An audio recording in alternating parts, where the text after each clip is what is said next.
ओलांडायचा तर कसा ओलांडायचा म्हणे रामायणामध्ये श्रीराम लिहिलं आणि दगड पाण्यावर तरंगले.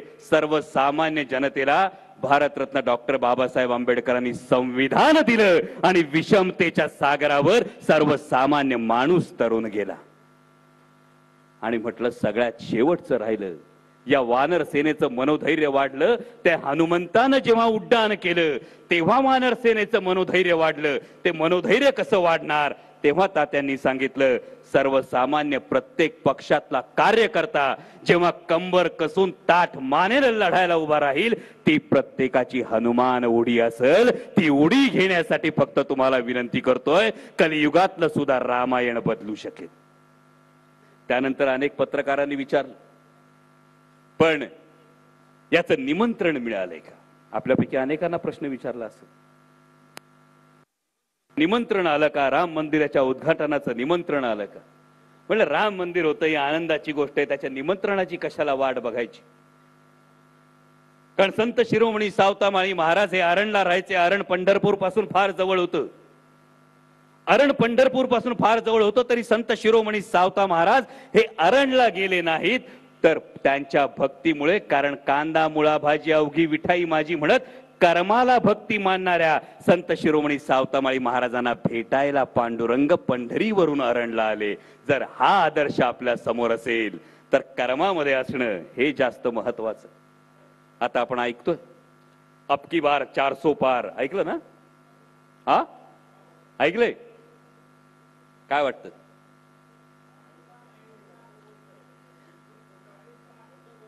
अहो बोलू द्या, कार्यकर्त्यांचं मनोधैर्य थोडं तरी वाढवावं लागेल. हा अबकी बार 400 पार हा जो काय आवाज दिला जातोय हा केवळ आणि केवळ त्यांच्या कार्यकर्त्यांचं मनोधैर्य वाढवण्यासाठी दिला जातोय. याची खूणगाठ मनाशी बांधा.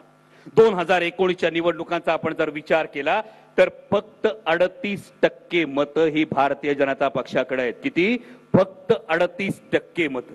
आणि आता जी इंडिया आघाडी बनते, या इंडिया आघाडीकडे असणाऱ्या मतांची टक्केवारी आहे ती 62% मतांची आहे.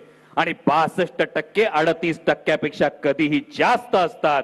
आणि म्हणून कुठेतरी त्यांच्या कार्यकर्त्यांचं मनोधैर्य वाढवण्यासाठी ही परिस्थिती निर्माण केली जाते. देशात खालून सुरुवात करा. केरळमध्ये भारतीय जनता पक्ष आहे, तामिळनाडूमध्ये त्यांचं सरकार आहे, तेलंगणामध्ये त्यांचं सरकार आहे, कर्नाटकात त्यांचं सरकार आहे, आंध्रमध्ये त्यांचं सरकार आहे. खालून सगळा सुपडा साफ झालाय आणि आता महाराष्ट्राची भूमिका फार महत्वाची आहे. आणि ही महाराष्ट्राची भूमिका घेत असताना एक अत्यंत महत्वाची गोष्ट लक्षात घ्या. महाराष्ट्रातल्या सध्याच्या सत्ताधाऱ्यांची एकूण मानसिकता आपण पाहिली म्हणजे कापसाचा प्रश्न असेल, ऊसाचा प्रश्न असेल, सोयाबीनचा प्रश्न असेल, कांद्याचा प्रश्न असेल, दुधाचा प्रश्न असेल, तरुणांचे रोजगार पळवण्याचा विषय असेल, भारतीय जनता पक्ष, शिंदेची शिवसेना आणि नवीन मित्रमंडळ यांचे मिळून देशाच्या संसदेत 39 खासदार आहेत. किती? महाराष्ट्रातल्या 48 खासदारांपैकी यांचे मिळून खासदार किती? ही हा लाकडा लक्षात ठेवा. किती? 39 खासदार आहेत. मागच्या 2 वर्षात या 39 खासदारांपैकी एकाने तरी महाराष्ट्राच्या प्रश्नाविषयी जर तोंड उघडलं असेल तर दाखवून द्या, वाटेल ती पैसा हरू आपण.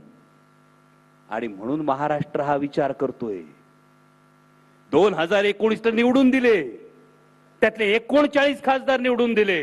या 39 खासदारांपैकी महाराष्ट्राच्या प्रश्नाविषयी एकही जण जर तोंड उघडणार नसेल तर 2024ला यांना पाठवायचं कशाला?